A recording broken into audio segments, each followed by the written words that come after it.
اعوذ باللہ من الشیطان الرجیم بسم اللہ الرحمن الرحیم۔ Nadeem Ahmed CCU secondary school Kotaddu Urdu کے حوالے سے کلاس 9 غزل نمبر 2 آج ہم نے پڑھنی ہے، اور اس غزل کے شاعر خواجہ حیدر علی آتش ہیں۔ سب سے پہلے ان کا تعارف پڑھیں گے ہم۔ خواجہ حیدر علی آتش، پیدائش ان کی 1764 فیض آباد لکھنؤ میں ہوئی۔ خواجہ صاحب کے والد کا نام خواجہ علی بخش تھا، اور ان کے والد جو دلی کے ایک معزز خاندان سے تعلق رکھتے تھے، شجاع الدولہ کے عہد میں دلی چھوڑ کر فیض آباد آباد ہو گئے تھے۔ ابھی آتش چھوٹی عمر میں ہی تھے کہ والد صاحب وفات پا گئے، اس لیے ان کی تعلیم و تربیت بہتر طریقے سے نہ ہو سکی۔ آتش نے نواب مرزا تقی خان کی ملازمت اختیار کی، ان کے ساتھ لکھنؤ آ گئے۔ شاعری میں مصحفی کی شاگردی اختیار کی۔ آپ کے اپنے ہم عصر شاعر امام بخش ناسخ سے کئی ادبی مارکے ہوئے ان کے۔ آپ قلندرانہ مزاج کے حامل تھے، اسی لیے کسی دربار سے وابستہ نہیں ہوئے۔ آتش غزل گو شاعر تھے، ان کی غزلوں میں تغزل کی بیشتر خوبیاں پائی جاتی ہیں۔ وہ ابھی اپنے زمانے کے دیگر شعراء کی طرح شاعری کو شاعرانہ ثنائی مرثا کاری اور الفاظ کی نگینہ کاری کہتے تھے۔ تاہم آتش کے ہاں عامیانہ و سوکیانہ پان دکھائی نہیں دیتا، جو اس وقت کے لکھنوی شعراء کے کلام میں جا بجا نظر آتا ہے۔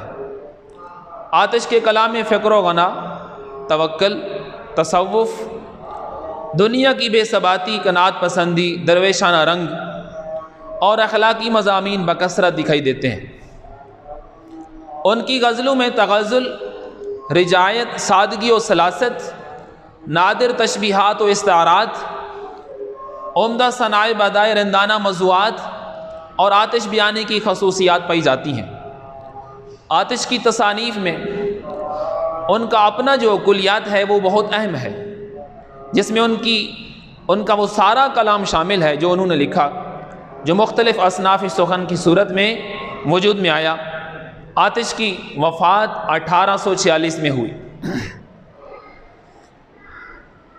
شاعر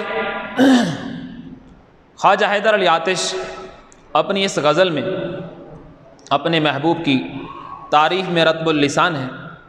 پہلے شعر میں شاعر یہ کہتے ہیں: رخ و زلف پر جان کھویا کیا، اندھیرے اجالے میں رویا کیا۔ حال لغت ہے اجالا روشنی، اندھیرا تاریکی، رویا کیا روتا رہا۔ مفہوم اس شعر کا، شاعر اس شعر میں اپنے محبوب کے زلفوں کو یاد کرتے ہیں اور دن رات روتے رہتے ہیں۔ اب یہاں شاعر خواجہ حیدر علی آتش اپنے محبوب کی تعریف کرتے ہیں اور دن رات اپنے محبوب کی تعریف میں لگے رہتے ہیں۔ ان کی نظر میں ان کے محبوب کا چہرہ، محبوب کی زلفیں اور محبوب کے خد و خال ان کو بیان کرنے میں لگے ہوئے ہیں، اور ان کی نظر میں یہ سب کچھ بہت زیادہ معتبر ہے۔ حتیٰ کہ اپنے محبوب کی تعریف میں ایسے کھو جاتے ہیں، ایسے منہمک ہوتے ہیں کہ ان کو دن رات کا بھی خیال نہیں رہتا، کھانے پینے کا بھی خیال نہیں رہتا، کسی چیز کا بھی خیال نہیں رہتا۔ وہ ہمیشہ اپنے محبوب کی زلفوں میں کھوئے رہتے ہیں۔ ان کی نظر میں ان کی محبوب کی یہ کالی زلفیں بہت اہم ہیں، محبوب کا چہرہ بہت اہم ہے۔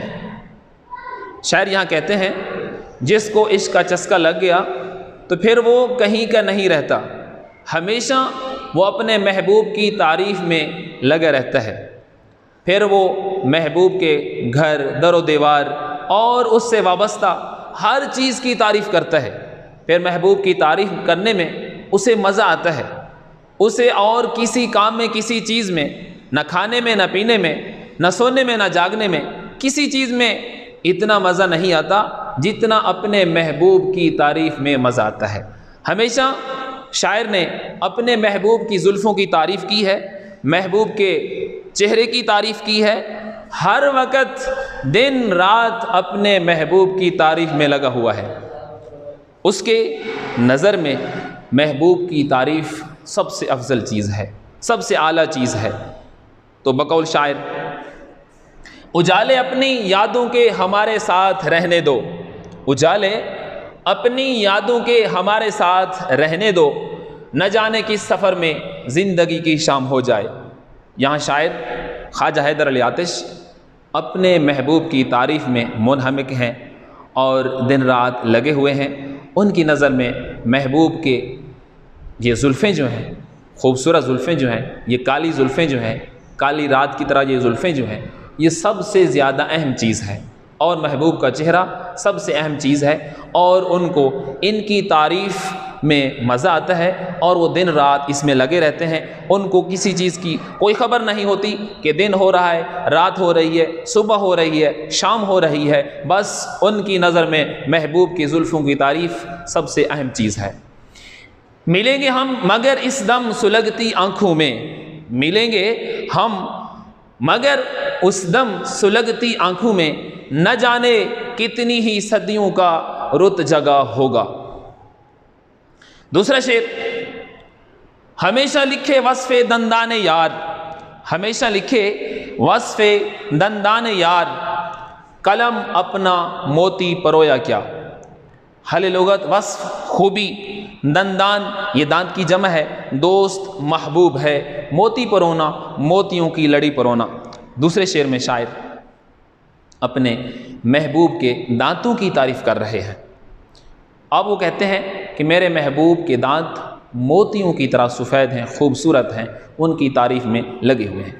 یعنی کہ خواجہ حیدر علی آتش اپنے محبوب کے جسم کے ہر عضو کی تعریف کر رہے ہیں، محبوب کی خوبصورتی کی تعریف کرتے ہیں، اور وہ کہنا یہ چاہتے ہیں کہ میرا قلم جب محبوب کی تعریف کرتا ہے، محبوب کے دانتوں کی تعریف کرتا ہے، اس کے دانتوں کی خوبصورتی کی تعریف کرتا ہے، یہ نہ میرا کمال ہے نہ میرے قلم کا کمال ہے، بلکہ محبوب کے دانتوں کی خوبصورتی کا کمال ہے کہ میرے محبوب کے دانت ہی اتنے خوبصورت ہیں کہ میرا قلم ان کی خوبصورتی بیان کرنے میں، تعریف کرنے بیان کرنے میں خود بخود لکھنا شروع کر دیتا ہے، اور میں اس چیز سے عاجز آ جاتا ہوں، اور قلم رکتا ہی نہیں، قلم رکتا ہی نہیں، ہر وقت محبوب کے دانتوں کی تعریف کرنے میں لگا رہتا ہے۔ جو ہی محبوب کے دانتوں کی بات آ جاتی ہے تو پھر میرا قلم خود بخود لکھنا شروع کر دیتا ہے، کیونکہ میرے محبوب کے دانت ہی اتنے ہی خوبصورت، ایسے ہی سفید ہیں۔ تو بقول شاعر، ایک سے ایک ہنسی رب نے بنایا چہرہ، ایک سے ایک ہنسی رب نے بنایا چہرہ، میرے دل کو تو نقطہ آپ کا بھایا چہرہ۔ شاعر کہتے ہیں کہ میرے محبوب کا چہرہ ایسا خوبصورت ہے، اتنا خوبصورت ہے، مجھے اور کوئی چیز نظر نہیں آتی، میرے محبوب کے چہرے کا کوئی دوسرا چہرہ مقابلہ نہیں کر سکتا۔ میرا محبوب اتنا خوبصورت ہے اور اس کے دانت اتنے خوبصورت ہیں، اس کا چہرہ اتنا خوبصورت ہے کہ ہر وقت میرا قلم ان کی تعریف میں لگا ہوا ہے، مجھے اور کوئی ان جیسا نظر آتا ہی نہیں، اس لیے ہر وقت میں اپنے محبوب کے دانتوں کی تعریف میں منہمک رہتا ہوں۔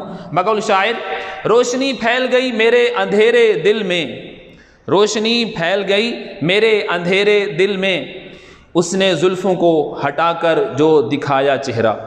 یعنی شاعر کہتے ہیں جب میرے محبوب نے زلفوں سے اپنا چہرہ ہٹایا، دکھایا، تو پھر میرا دل اس وقت باغ باغ ہو گیا اور میرا دل اس وقت روشن ہو گیا۔